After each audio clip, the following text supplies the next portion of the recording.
Bismillahirrahmanirrahim. Assalamualaikum warahmatullahi wabarakatuh. Alhamdulillahirabbil alamin wa bihi nasta'in ala umurid dunya waddin. Wassalatu wassalamu ala asyrafil anbiya'i wal mursalin nabiyyina Muhammad wa ala alihi wa sahbihi ajmain wa man ihtada bihudah wattaba'a atharahu ila yaumiddin. Rabbi israh li sadri wa yassir li amri wahlul 'uqdatam min lisani yafqahu qawli. Allahumma inna nas'aluka ilman nafi'a wa rizqan thayyiba wa amalan mutaqabbala. Kaum muslimin wal muslimat, para pemirsa yang semoga dirahmati dan diberkahi oleh Allah Subhanahu wa taala. Alhamdulillah kita bisa bertemu kembali dalam kajian kita setiap hari Rabu pagi untuk membahas tentang hak-hak dalam agama Islam. Kita telah sampai pada pertemuan yang ke-11. Tema yang akan kita bahas pada kesempatan kali ini adalah tentang hak-hak tetangga. Kaum muslimin wal muslimat, para pemirsa yang semoga dirahmati oleh Allah Subhanahu wa taala. Apa itu tetangga? Para ulama rahimahumullah berselisih pendapat tentang patokan tetangga. Ada yang mengatakan tetangga itu adalah 40 rumah dari kita, baik dari sebelah kanan atau sebelah kiri, ya, depan maupun belakang. Jadi kalau misalkan kita punya rumah, 40 rumah dari rumah kita, ya, dari arah kanan ataupun arah kiri, arah depan, arah belakang, itu tetangga. Ini disampaikan oleh Imam Ibnu Syihab Muhammad Az-Zuhri.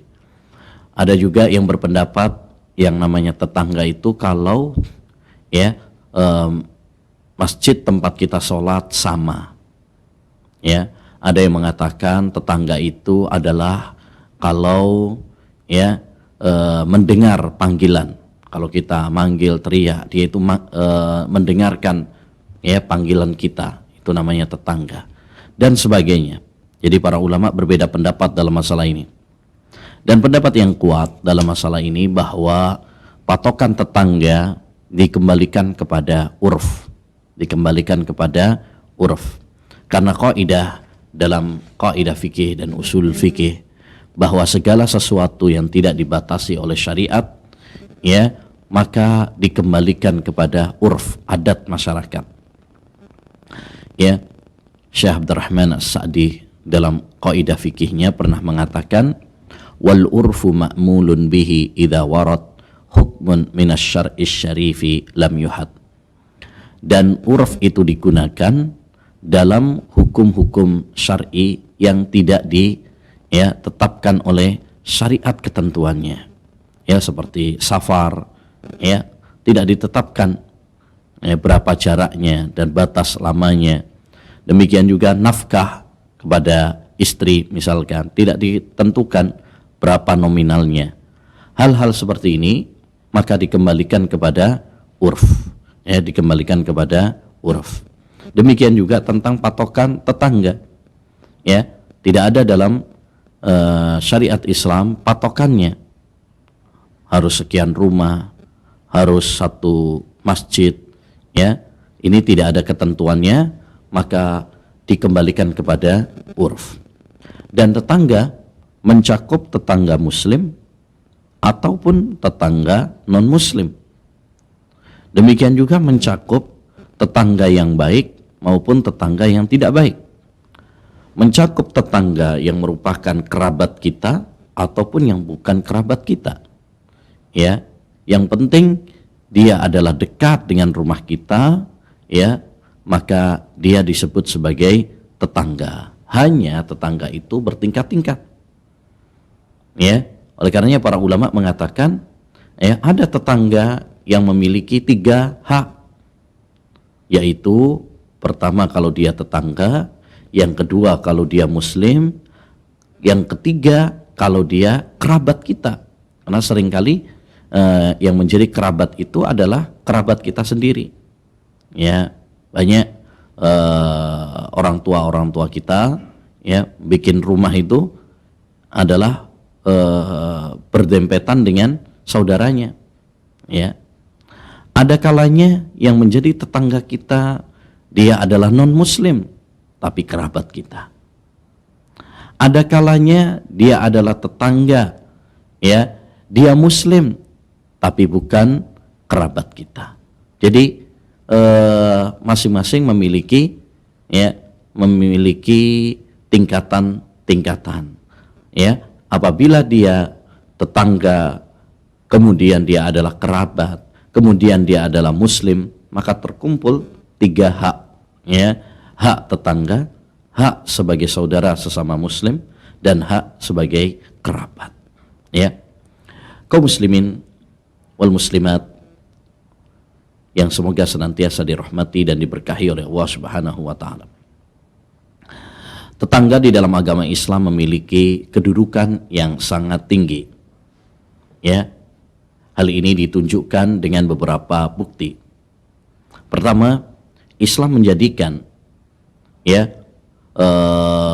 memperhatikan hak tetangga, berbuat baik kepada tetangga termasuk bagian dari keimanan. Sering Nabi SAW mengatakan, "Man kana yu'minu billahi wal yaumil akhir falyukrim jarahu." Siapa yang beriman kepada Allah dan beriman kepada hari akhir, maka hendaknya dia berbuat baik kepada tetangganya.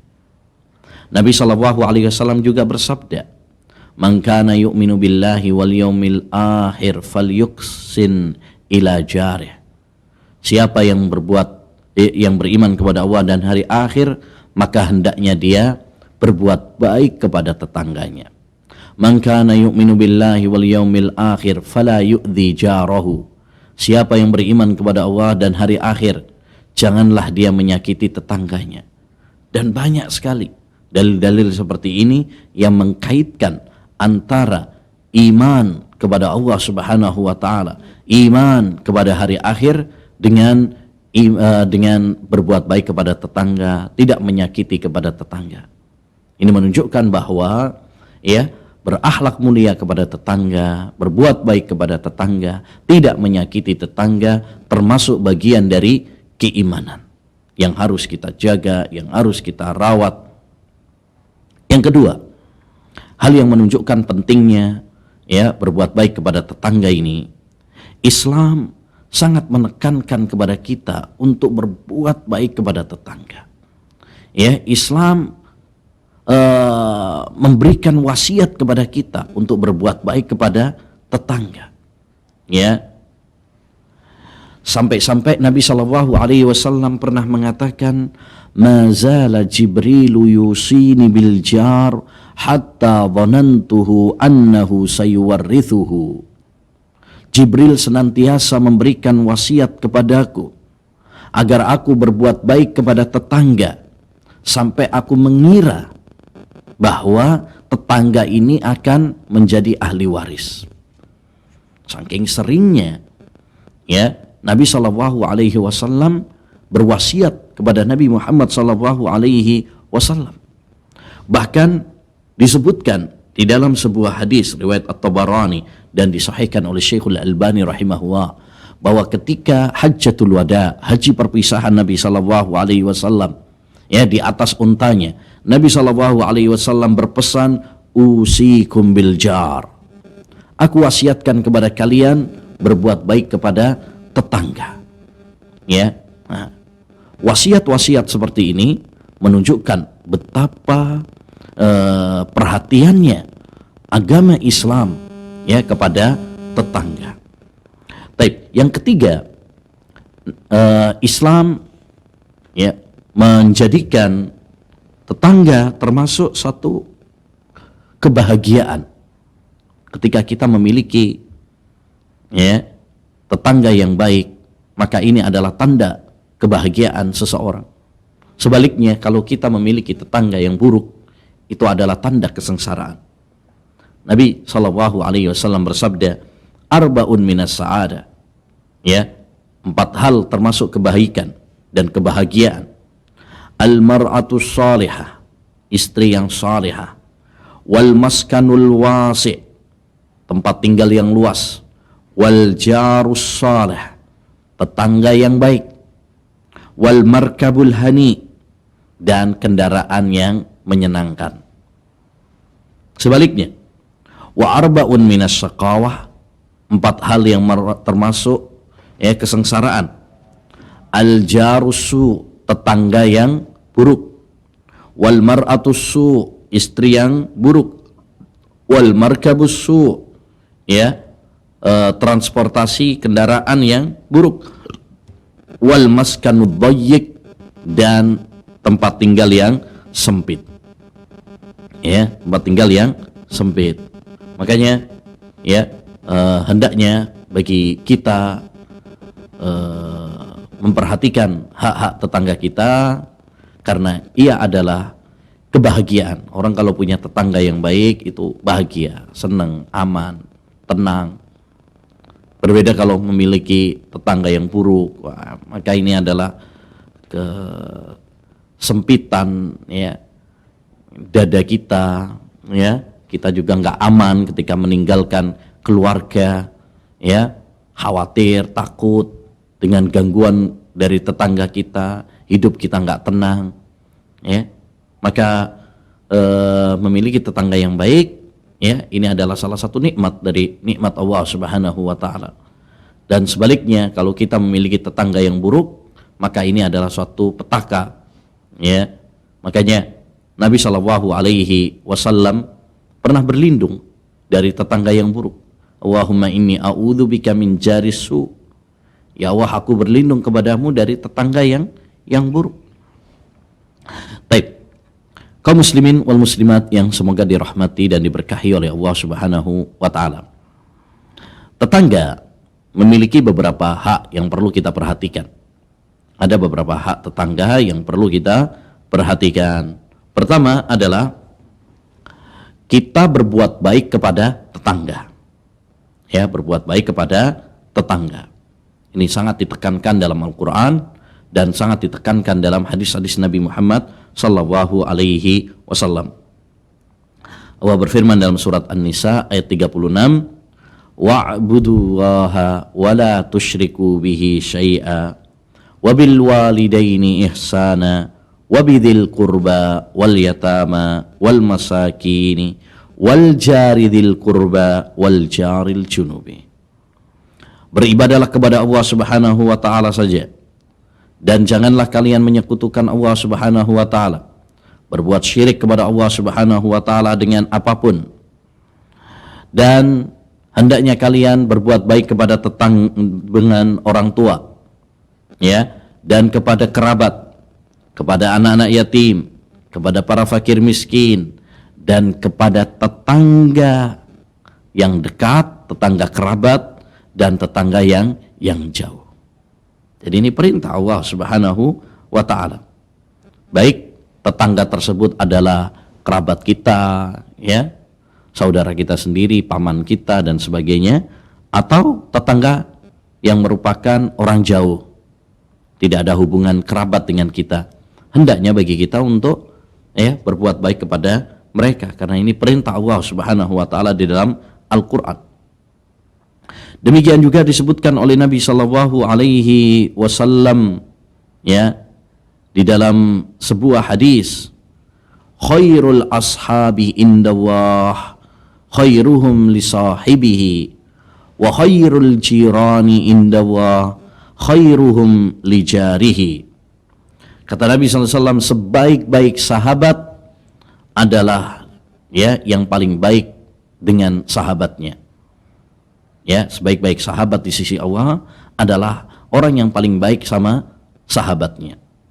Wa khairul jirani indallah khairuhum li jarih. Dan sebaik-baik tetangga di sisi Allah Subhanahu wa taala adalah yang paling baik dengan tetangganya.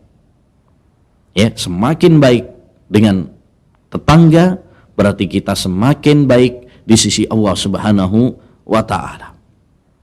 Demikian juga di dalam sebuah hadis Rasulullah sallallahu alaihi wasallam bersabda, silaturrahimi wa husnul huluki wa husnul jiwari yu'ammiranid diyar wa yazidani fil a'mar. Menyambung tali silaturahmi, demikian juga berakhlak mulia serta berbuat baik kepada tetangga, ini memakmurkan rumah dan menambah usia. Ya, menambah usia yakni menambah umur kita. Ya, Masya Allah. Ini salah satu manfaat kalau kita silaturahmi, kalau kita ini berakhlak mulia, kalau kita berbuat baik kepada tetangga. Ya, apa manfaatnya? Bisa memakmurkan rumah-rumah kita, tenang hidup kita, ya, dan bisa menambah usia kita, ya, memperpanjang usia kita. Nabi sallallahu alaihi wasallam juga bersabda, in ahbabtum an yuhibbakumullahu ta'ala wa rasuluhu fa'addu idza tumintum wasduku idza haddastum wa ahsinu jiwara man jawarakum. Jika kalian ingin Allah dan Rasulnya mencintai kalian, maka ya, tunaikan amanat-amanat kalian, jujurlah tatkala kalian berbicara, dan berbuat baiklah kalian kepada tetangga kalian. Masya Allah, ini juga salah satu manfaat. Ya, kalau kita ini baik sama tetangga kita, ya, salah satu manfaatnya adalah Allah dan Rasulnya akan cinta kepada kita. Karena Allah Subhanahu wa ta'ala dan Rasul mencintai orang-orang yang berakhlak mulia. Ya, termasuk berbuat baik kepada tetangga adalah kalau kita saling memberi hadiah kepada tetangga kita. Ya, kalau kita habis pergi bawa oleh-oleh, jangan lupa berikan kepada tetangga kita.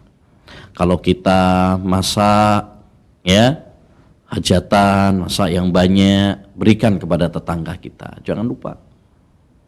Ya, Nabi sallallahu alaihi wasallam bersabda, "Ya Aba Dzarrin, wahai Abu Dzar, idza tabahta maraqatan fa aksir ma'aha."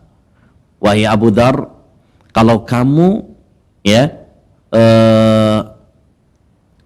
memasak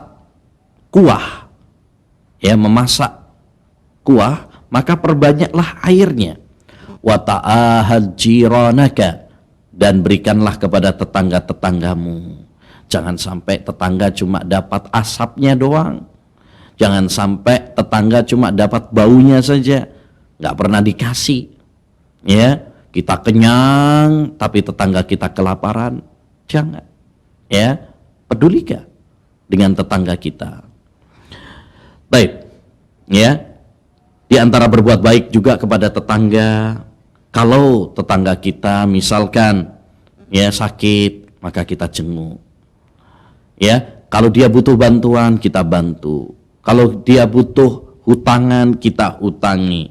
Kalau dia lupa, kita ingatkan. Kalau dia bahagia, maka kita ikut bahagia. Kalau dia sedih, kita ikut sedih. Ya, itulah ya berbuat baik kepada tetangga. Ya, apa yang bisa kita lakukan untuk membuat dia bahagia, membuat dia ya senang, maka lakukanlah. Dan di antara hak tetangga juga adalah kita tidak menyakiti tetangga kita. Baik menyakiti dengan tangan kita, baik menyakiti dengan lisan kita, ya, maka hal ini adalah tidak diperkenankan. Menyakiti tetangga hukumnya haram, ya, dosanya besar. Nabi sallallahu alaihi wasallam bersabda, la yadkhulul jannata man la ya'manu jaruhu bawa'iqahu. Tidak masuk surga orang yang tetangganya tidak aman dari gangguan dia. Kalau kita punya tetangga, dia tidak merasa aman dari kita, maka ya kita diancam oleh Nabi sallallahu alaihi wasallam tidak masuk neraka. Ya, menyakiti orang-orang beriman secara umum itu adalah suatu dosa. Apalagi yang kita sakiti adalah tetangga kita sendiri. Ya, walladzina yu'dzunal mu'minina wal mu'minat bighairi maktasabu faqad ihtamalu buhtanan wa itsman mubina. Dan orang-orang yang beriman, baik laki-laki yang menyakiti orang-orang yang beriman laki-laki maupun perempuan, ya, maka sesungguhnya mereka telah memikul dosa yang besar. Makanya disebutkan oleh Nabi Shallallahu Alaihi Wasallam, ya, ayyudzan bi'a'zam, dosa apa yang paling besar itu, wahai Rasulullah SAW? Salah satu yang disebutkan oleh Nabi Shallallahu Alaihi Wasallam adalah antuzaniya bihalilati jarik, kamu berzina dengan istri tetanggamu, dengan istri tetanggamu, ya. Berzina dengan wanita secara umum dosa besar. Tapi kalau yang kita zinai itu adalah istri tetangga kita sendiri, maka itu dosanya lebih besar. Karena satu berzina, yang kedua menyakiti dan menodai hak tetangga. Disebutkan juga di dalam sebuah hadis, ya, bahwasanya ada seorang pernah bertanya kepada Rasulullah sallallahu alaihi wasallam, wahai Rasulullah, fulana, ada seorang wanita wahai Nabi sallallahu alaihi wasallam, ya, dia itu sholatnya masya Allah luar biasa, bukan yang wajib saja, yang sunnah pun dia lakukan wahai Nabi, ya, puasanya juga masya Allah, bukan bukan puasa Ramadan saja, puasa sunnah pun dia lakukan, ya. Yang ketiga, dia juga sodakoh, gak tanggung-tanggung, sodakohnya luar biasa. Tapi wahai Rasulullah, dia suka menyakiti tetangganya.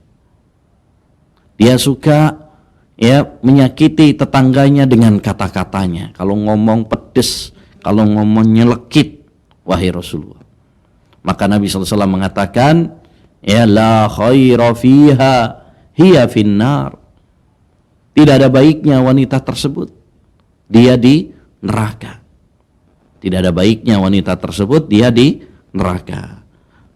Nah, ini menunjukkan kepada kita bahwa di samping kita harus berbuat baik kepada Allah Subhanahu wa taala, kita juga harus berbuat baik, ya, dengan tetangga kita, dengan sesama manusia. Jangan sampai kita baik hubungan kita dengan sesama manusia, tapi hubungan kita dengan jangan sampai kita berbuat baik sama Allah Subhanahu wa taala, tapi hubungan kita dengan sesama manusia, ya, tidak baik. Ya, maka perhatian dengan masalah ini sangat penting, ma'asyiral muslimin, ya, wal muslimat rahimani wa rahimakumullah.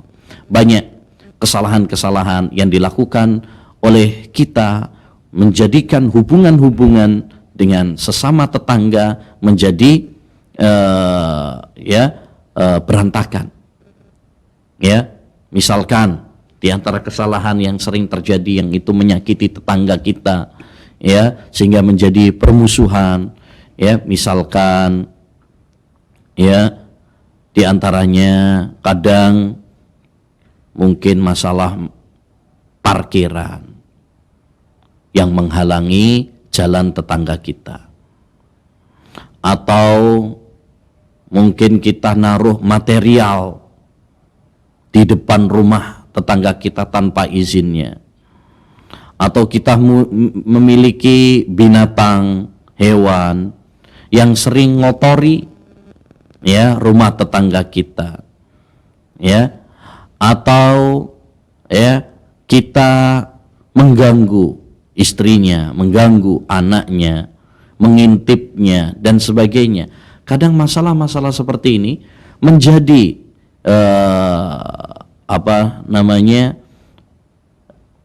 bentrok, ya, menjadi gesekan di antara seseorang dengan tetangganya, sehingga sering kita dapati, ya, seorang kelahi dengan tetangganya, bertengkar dengan tetangganya. Terkadang, ya, mereka saling diam-diaman, tidak saling menyapa antara satu dengan yang lainnya, ya, bahkan bukan hanya sehari dua hari, kadang berbulan-bulan, bahkan ada yang sampai bertahun-tahun, ya. Nah, parah. Oleh karenanya akhlak seperti ini, ya, yaitu berbuat baik kepada tetangga, tidak menyakiti tetangga, ya, ini perlu kita perhatikan. Dulu pernah disebutkan suatu hal yang sangat menarik.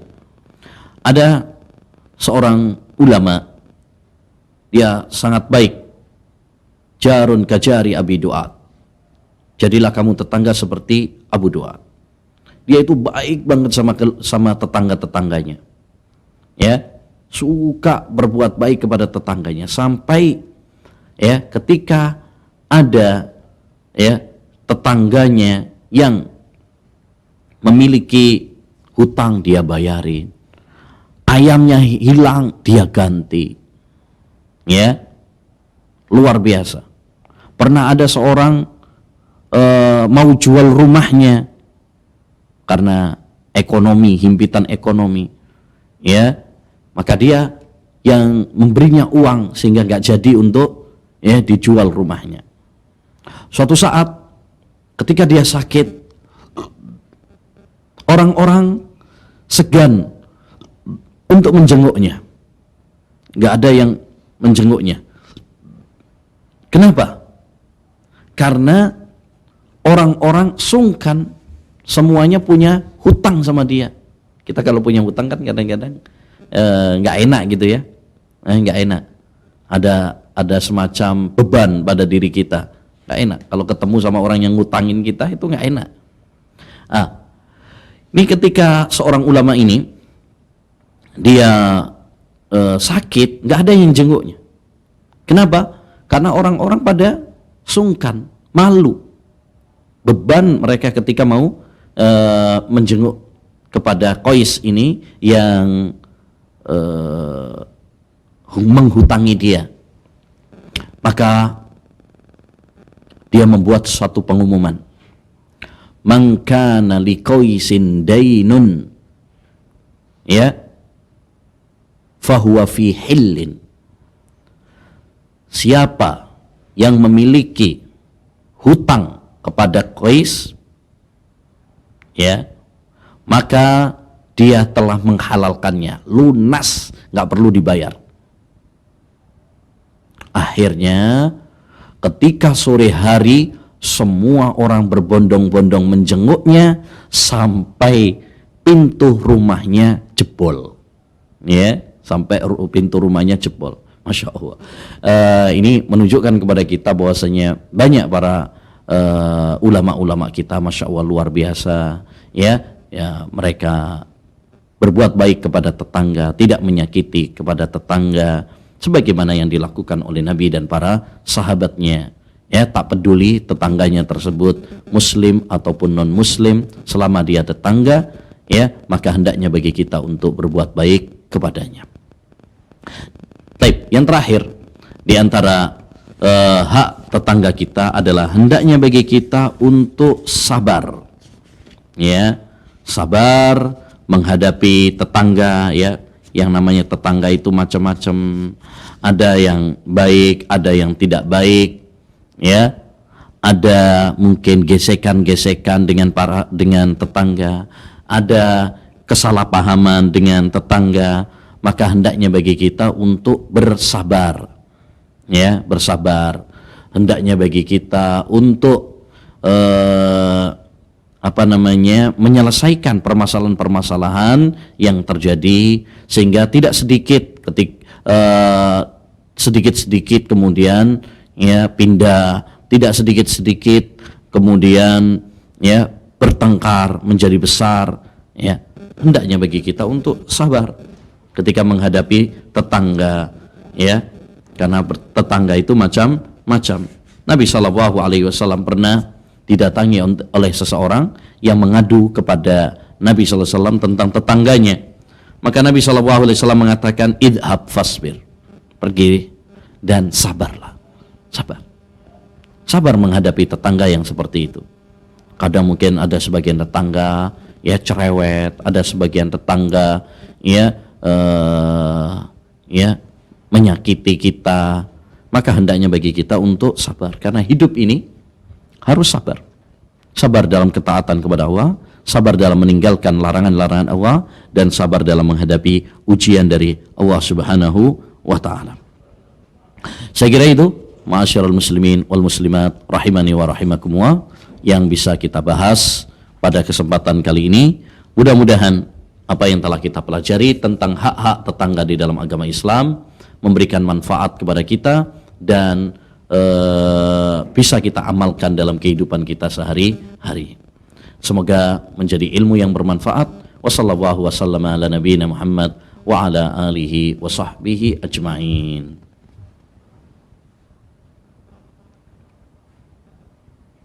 Ustadz, di sini ada pertanyaan dari hamba Allah dari Pasuruan, bahwasanya beliau memiliki tetangga yang kerjanya sering membuat bising, Ustadz, hingga larut malam. Lalu bagaimana cara Bapak tersebut apabila di dalam Islam untuk menasehati tetangga yang demikian, Ustadz? Mohon penjelasannya, Ustadz. Barakallahu fikum. Ya, terkadang ada sebagian tetangga memang seperti itu, yaitu tidak memperhatikan hak-hak, ya, tidak memperhatikan hak-hak tetangganya. Ada yang membuat bising, misalkan nyetel musik atau bahkan mungkin nyetel murattal tapi tengah malam, sehingga mengganggu tetangga yang lain, ya, apalagi kalau cekakaan, ya, mungkin ngerumpi, begadang, ya, sampai mengganggu yang lainnya. Bagaimana sikap kita? Tadi sudah kita sampaikan, hendaknya bagi kita untuk sabar ketika menghadapi tipe tetangga yang bermacam-macam ini. Hendaknya bagi kita untuk sabar, ya. Jangan sampai kita terbawa oleh emosi, terprovokasi, sehingga tidak menyelesaikan masalah tetapi malah menimbulkan masalah, ya, di kemudian hari. Ini poin pertama, ya, dan tadi sudah kita ingatkan itu. Di antara hak tetangga adalah hendaknya kita sabar, karena tetangga itu macam-macam, ada yang baik, ada yang buruk. Makanya Nabi SAW di antara doanya, Allahumma inni a'udzubika min jari su. Ya Allah, aku berdoa aku berlindung kepadamu, ya, aku minta perlindungan kepadamu dari tetangga yang buruk, yang suka mengganggu, menyakiti, ya, tetangganya. Yang kedua, ketika kita mendapati ada tetangga seperti itu, atau mungkin sahabat kita, atau teman kita, ya, dan lain sebagainya, maka hendaknya bagi kita untuk menasehati dengan cara yang baik, dengan cara yang baik. Kita bisa sowan kepada tetangga, ngobrol-ngobrol, ya, kemudian mungkin sampaikan dengan cara lemah lembut, mohon maaf kalau misalkan malam-malam tolong jangan terlalu keras lah, ya,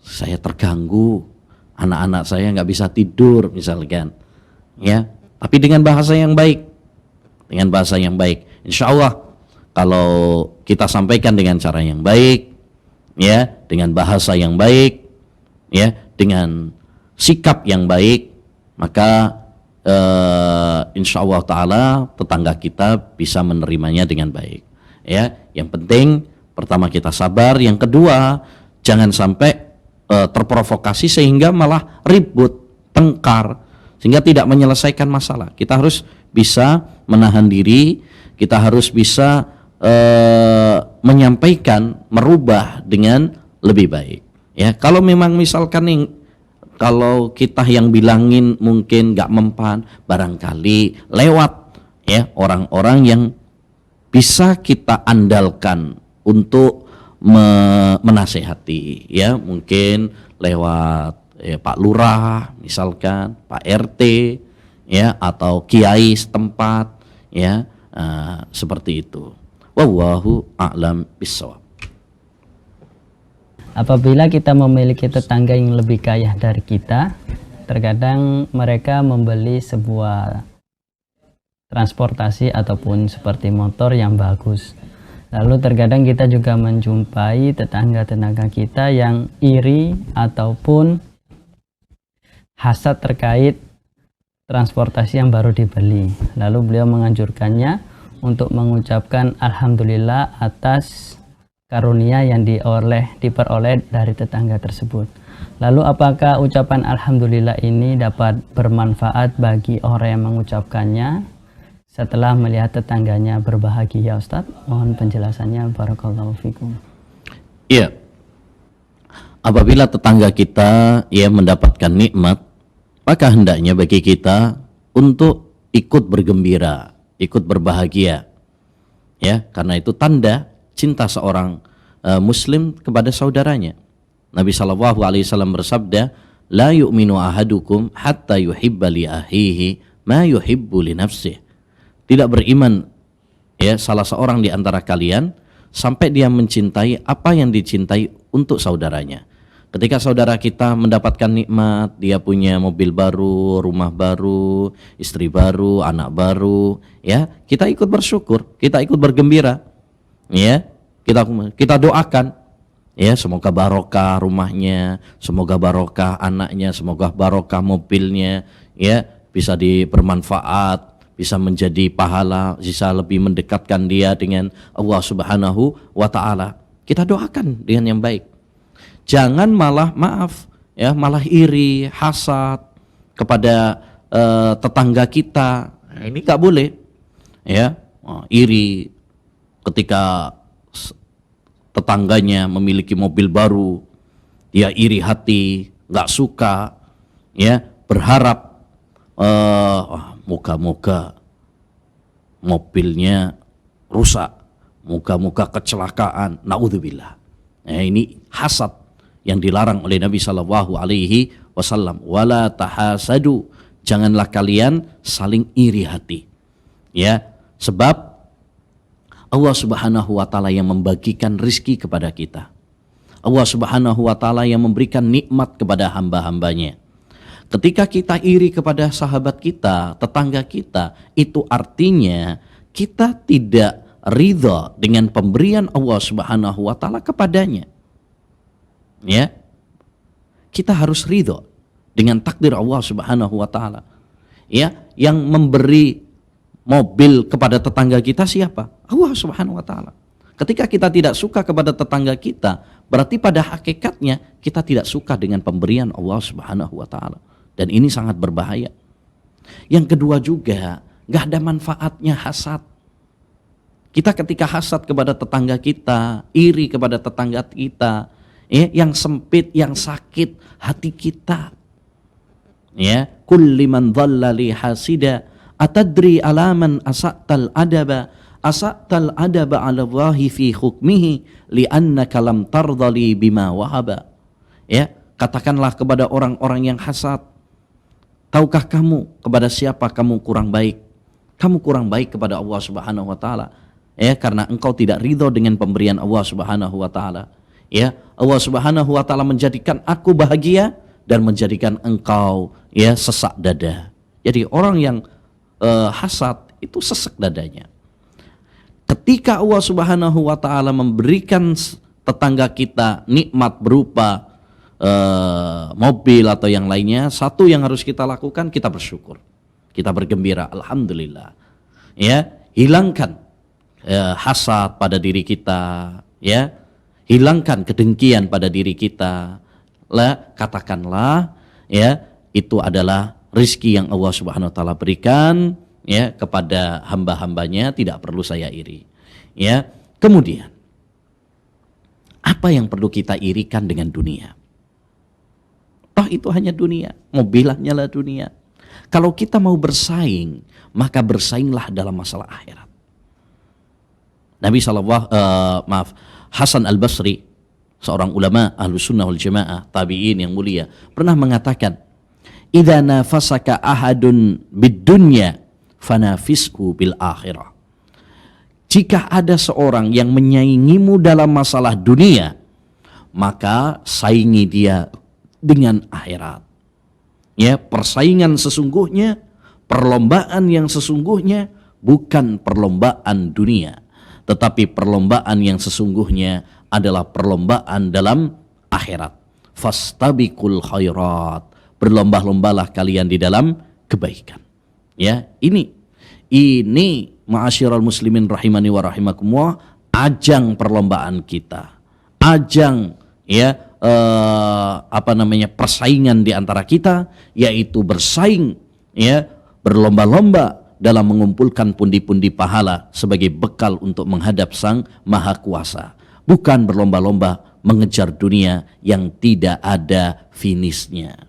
Nah, jadi itu yang harus kita lakukan ketika kita mendapati saudara kita, tetangga kita memiliki mobil dan sebagainya. Hendaknya bagi kita untuk bergembira. Katakan alhamdulillah tetangga saya punya mobil, saya ikut senang, saya ikut bahagia. Kita harus senang ketika sahabat kita senang, tetangga kita senang, dan kita ikut sedih ketika sahabat kita atau tetangga kita juga memiliki ketika terkena musibah. Begitu seorang mukmin, karena mereka adalah bersaudara, mereka bagaikan satu badan. Ketika ada salah satu anggota tubuhnya sakit, maka yang lainnya pun akan merasakan sakit. Tidak perlu ada iri hati di antara kita, tidak perlu ada permusuhan di antara kita. Wallahu a'lam. Alhamdulillahirabbil alamin. Semoga jawaban tersebut dapat memberikan manfaat kepada kita, terlebihnya kepada Ibu Majid yang telah bertanya. Dan semoga Allah senantiasa mengkaruniakan kepada kita tetangga-tetangga yang berbuat baik kepada kita. Ustadz, berlanjut ke pertanyaan selanjutnya, Ustadz. Ustadz, apakah ketika kita tidak bisa berbagi makanan dengan tetangga kita karena kita hidup berkecukupan, apakah ada amalan lain yang bisa kita lakukan yang mungkin memiliki pahala seperti berbagi, Ustadz? Mohon penjelasannya, Ustadz. Barakallahu fikum. Allah Subhanahu wa taala tidak membebani manusia di luar dari kemampuannya. Fattaqullaha mastata'tum. Bertakwalah kepada Allah Subhanahu wa taala semampu kalian. La yukallifullahu nafsan illa wus'aha. Allah Subhanahu wa taala tidak membebani suatu jiwa di luar dari kemampuannya. Ketika Allah Subhanahu wa taala menganjurkan, Rasulullah SAW menganjurkan kepada kita untuk berbagi dengan tetangga kita, memberi makan kepadanya, misalkan itu salah satu cara untuk berbuat baik kepada tetangga agar kita saling mencintai. Nabi bersabda, tahadu tahabu. Hendaknya kalian saling memberi hadiah, niscaya kalian akan saling mencintai. Tapi kalaupun kita misalkan nggak ada yang bisa kita berikan kepada tetangga kita, karena kita sendiri hidupnya kesusahan, maka masih banyak amalan-amalan yang bisa kita lakukan untuk berbuat baik kepada tetangga. Nabi SAW bersabda, tabassumuka li akhika laka shadaqah. Senyummu kepada saudaramu itu adalah sedekah. Mungkin kita nggak bisa berbagi dengan tetangga kita dalam masalah makanan, tapi kita kan bisa berbagi senyuman. Ketika bertemu dengan dia, kita senyum. Itu sudah sedekah. Salam kepada dia. Mengeluarkan kata-kata yang baik, membahagiakan tetangga kita. Dan setidaknya kita tidak menyakiti tetangga kita, itu adalah suatu ghanimah. Kalau kita tidak bisa berbuat baik kepada tetangga kita, minimal jangan menyakiti tetangga kita. Itu sudah kebaikan yang besar kepada tetangga kita.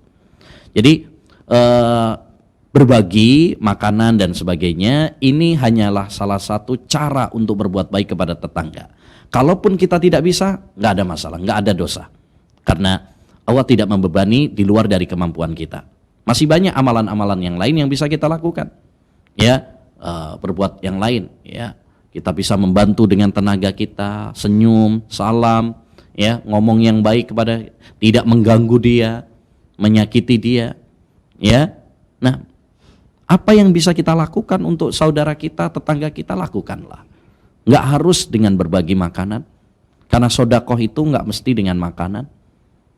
Nabi bersabda, kullu ma'rufin sedekah. Setiap perbuatan baik itu juga termasuk bagian dari sedekah. Man istata'a minkum an yanfa'a akhahu falyaf'al. Nabi SAW bersabda, barang siapa di antara kalian yang mampu untuk memberikan manfaat kepada saudaranya, apa yang dia bisa, ya, maka lakukanlah. Sebisa mungkin kita bermanfaat bagi orang lain, lakukanlah. Sebisa mungkin kita memberikan manfaat kepada orang lain, lakukanlah. Ya, khairun nas anfa'uhum linnas. Sebaik-baik manusia itu adalah yang paling memberikan manfaat kepada orang lain. Wallahu a'lam. Alhamdulillahirrahmanirrahim. Semoga jawaban tersebut dapat memberikan manfaat kepada kita. Baik Ustadz, berlanjut ke pertanyaan selanjutnya Ustadz. Bismillahirrahmanirrahim. Ustadz, apakah kita diperbolehkan untuk memotong dahan pohon dari tetangga kita Ustadz? Karena dahan dari pepohon tetangga kita mengganggu rumah kita Ustadz, atau mengganggu atap rumah, karena tetangga kita menanam pohon di dekat batas tanah kita Ustadz. Mohon penjelasannya Ustadz. Barakallahu. Nah, kalau secara hukum ya boleh, tetapi mungkin secara adab agar tidak terjadi ya hal-hal yang tidak diinginkan, maka hendaknya bagi kita untuk bisa membicarakannya secara baik-baik. Ya, jadi kita terkadang harus membedakan antara hukum dengan adab. Ya, hukum mungkin itu boleh ya untuk kita lakukan karena itu adalah tumbuh di area tanah kita atau lewat jalan kita. Ya, mungkin dia punya pohon, kemudian rantingnya, dahannya ya ke tanah kita. Secara hukum ya itu adalah tidak mengapa bagi kita karena itu mengganggu tanah kita, mengganggu jalan kita, ya, maka diperbolehkan. Tapi andaikan itu bisa dibicarakan dengan baik-baik dengan tetangga kita, ya, sehingga tidak menimbulkan hal-hal ya yang tidak diinginkan, ya, percekcokan, perselisihan, ya, tentu kita tidak menginginkannya. Maka hendaknya kita bisa membicarakannya dengan baik-baik. Ya, maaf, ya, misalkan izin dulu, ini mengganggu jalan saya, ya, saya mohon ya, izin untuk saya potong. Berbeda dengan kalau langsung dipotong begitu aja. Jadi secara hukum sih aslinya tidak mengapa ya, karena itu tumbuh di tanah kita, mengganggu kita, ya, maka tidak mengapa. Tetapi alangkah baiknya jika kita membicarakannya dengan tetangga kita sehingga tidak menimbulkan percekcokan, tidak menimbulkan salah paham, ya, kita bicarakan baik-baik sehingga kita tetap menjaga hubungan kita dengan tetangga kita. Segala hal yang bisa merusak hubungan seorang muslim ya dengan tetangganya harus ditutup rapat-rapat. Ya, harus ditutup rapat-rapat. Makanya Islam sangat menekankan kepada kita untuk menjaga hubungan yang baik dengan tetangga, ya, karena ya namanya orang kadang-kadang kalau sudah tersakiti, ya, dia baper, ya, sulit untuk membenahinya kembali, butuh waktu, ya, lebih cepat merusak hubungan daripada ya memperbaiki hubungan. Memperbaiki hubungan itu butuh waktu yang lama. Berbeda dengan merusak hubungan. Kalau merusak hubungan itu sekali perbuatan salah, ya, gampang retaknya. Maka kita harus menjaga hubungan yang baik ini supaya tidak terjadi hal-hal yang tidak diinginkan. Wallahu a'lam bishawab. Alhamdulillahirrahmanirrahim. Semoga jawaban tersebut dapat memberikan manfaat kepada kita. Baik Ustaz, di sini ada pertanyaan terakhir yang bisa kita ajukan pada kesempatan hari ini. Bismillahirrahmanirrahim. Ustaz, saya memiliki tetangga non-muslim. Sedangkan pada waktu dekat hari ini kita akan menjumpai hari Natal Ustaz. Lalu bagaimana saya harus bersikap terhadap tetangga saya yang non-muslim ini mengenai anjuran Islam di dalam berbuat baik kepada tetangga Ustaz? Mohon penjelasannya Ustaz. Barakallahu fikum. Masalah Natal ini bentar lagi ya, tanggal 25 Desember ini adalah Natal, perayaan orang-orang Nasrani. Yang harus kita pahami terlebih dahulu, apa sih itu Natal? Natal adalah perayaan orang-orang Nasrani yang sedang bergembira merayakan kelahiran Yesus Isa alaihissalam sebagai Tuhan atau anak Tuhan. Ya, ini yang sedang mereka rayakan. Ya. Dan tentu saja perayaan ini bertentangan dengan agama Islam. Karena dalam agama Islam Yesus bukan Tuhan dan bukan anak Tuhan. Bahkan Allah telah mengkafirkan orang-orang yang mengatakan Allah itu punya anak. Lam yalid walam yulad, Allah tidak beranak dan tidak diperanakkan. Oleh karenanya seorang muslim tidak boleh ikut-ikutan Natal bersama. Bahkan tidak boleh bagi kita mengucapkan selamat Natal. Karena berarti itu meridhoi, setuju dengan akidah kufur mereka yang mengatakan Allah Subhanahu wa taala punya anak, ya, atau Isa itu adalah Tuhan atau anak Tuhan. Terus bagaimana kita menyikapinya? Ya, sikap kita adalah seperti yang difirmankan oleh Allah Subhanahu wa taala. Ya, lakum dinukum waliyadin. Bagi kalian agama kalian, bagi kami agama kami. Inilah toleransi. Kita tidak menyakiti mereka. Tatkala mereka Natalan, kita nggak boleh ngebom mereka, yang bunuhin mereka, ganggu mereka, nggak boleh. Udah, biarkan mereka dengan agama mereka. Sebagaimana kita juga nggak mau diganggu mereka tatkala kita sholat, tatkala kita Jumatan, tatkala kita sholat Idul Fitri. Begitu juga jangan mengganggu mereka tatkala mereka merayakan Natal mereka. Tapi bukan berarti juga kita ikut-ikutan ya merayakan perayaan mereka. Jangan mencampur adukkan. Cukup bubur saja yang dicampur aduk. Ya, tapi agama jangan, akidah jangan. Ya, jangan mencampur adukkan akidah kita dengan akidah mereka. Itu bukan toleransi. Itu adalah penodaan terhadap agama kita. Apa kita ingin kalau mereka yang khutbah dalam Jumatan kita? Ya, apa kita ingin mereka yang menjadi khotib ketika sholat Idul Fitri dan Idul Adha? Enggak kan? Begitu juga kita juga jangan ikut-ikutan Natalan bersama, mengucapkan selamat Natal. Bukan seperti itu toleransi. Toleransi itu lakum dinukum waliyadin. Bagi kalian adalah agama kalian dan bagi kami agama kami. Kita harus berbangga dengan agama kita. Kita harus berpegang teguh dengan agama kita. Baik, bagaimana kalau mereka nanti memberi makan Natal, kue Natal kepada kita? Secara hukum asal makanan tersebut selama makanan tersebut adalah halal dan kita tidak minta-minta, kita tidak ikutan dalam Natal mereka, maka secara hukum boleh.